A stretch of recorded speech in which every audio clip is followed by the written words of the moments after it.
The topic of our talk today was freedom from the mirage. What is a mirage? In a desert, when we are very thirsty, often we perceive an optical illusion of an oasis because of the play of light on the sand. We think there's water. It makes us happy till we go there and discover that there is no water there. This is a metaphor for us. Constantly we feel that if I spend time with this person, I'll be happy. We look forward to an evening out, buying clothes. But very often, when we come to that moment, like in a mirage, there's no water there. Our thirst for happiness remains unquenched. How do we get freedom from this mirage? That's what we explored today. So every thought that comes, when I identify with it, is offering for me to buy into a mirage. But I have a choice of stepping back and observing the thought, not resisting it, because whatever I resist persists. I regard the thoughts as a child playing in my mind. A child invites me to a game of flying down the steps, promising me joy out of the game. I don't play out the game, I just smile. A child playing with me scares me with the thought of a monster in the next room. I smile at the child without indulging the fear offered. So, I stay in a state of welcoming. I step out and welcome thoughts, just observing them. When I do that, another dimension of consciousness arises. Why? Because the machinery that I am plays a strange game with me. It generates thoughts, and every time I respond to them with craving and aversion, like, dislike, it strengthens the sense of I. The one who craves or is averse. And so long as there's an I will keep chasing mirages to further strengthen the I.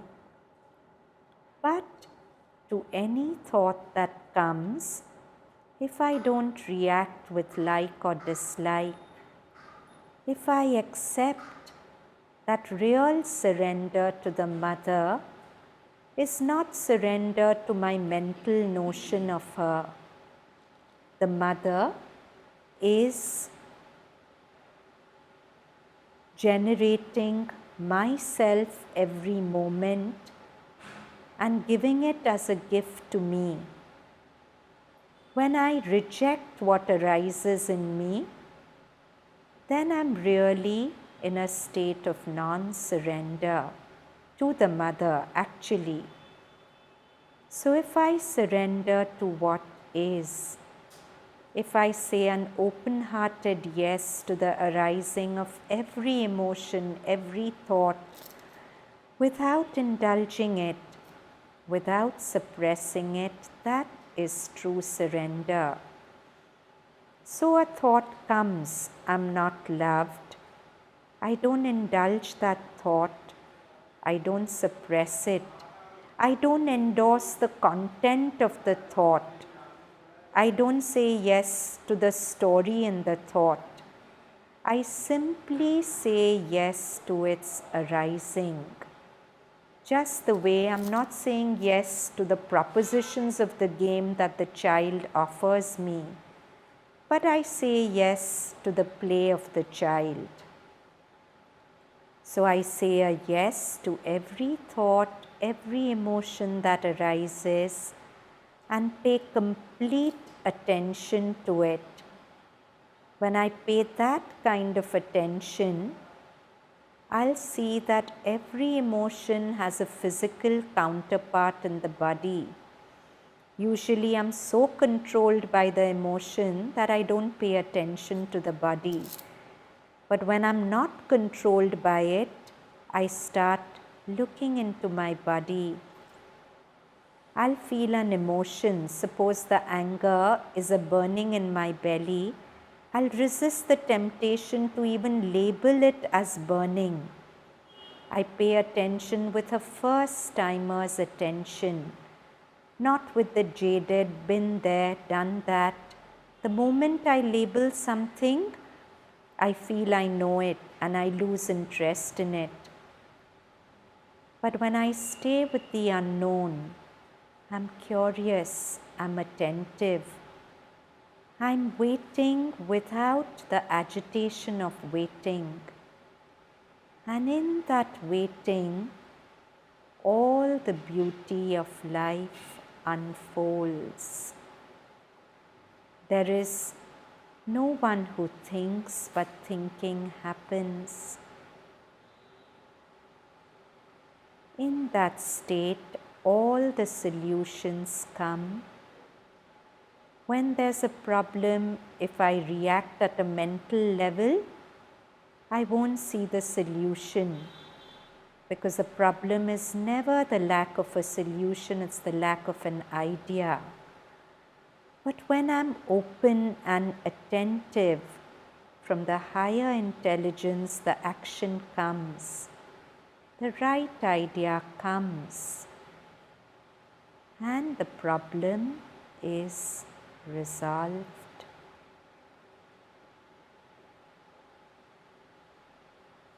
So just for half a minute, see if you can actually experience this.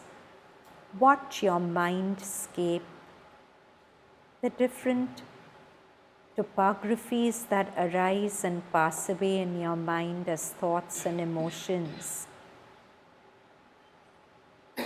And just be present to them.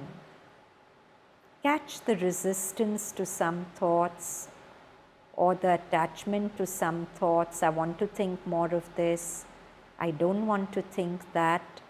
Be present to that also. Say yes to the resistance also. You're not saying yes to the content of the thought and emotions.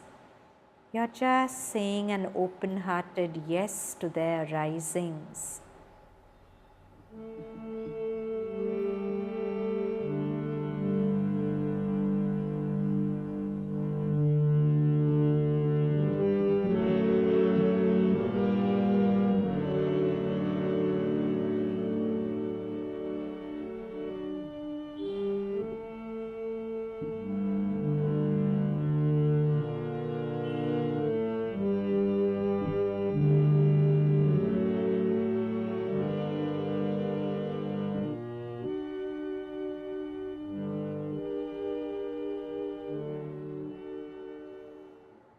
See if you can open your eyes also and maintain that state of just welcoming.